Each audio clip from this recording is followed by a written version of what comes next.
TS Diving here at Ms Jubilee, now at Ortega Landing.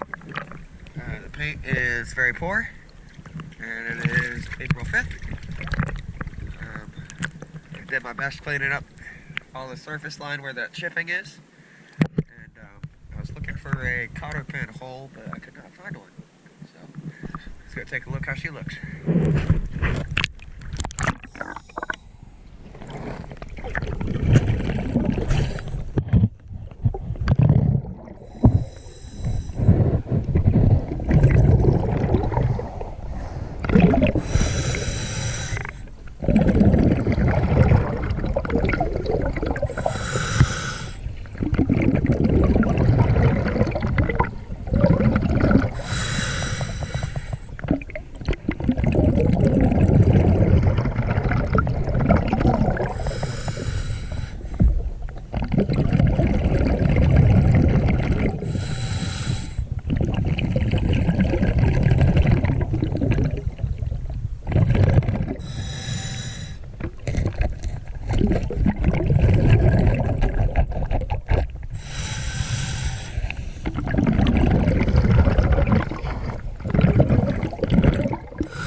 As I said, getting pretty bad with the dripped paint on the surface line.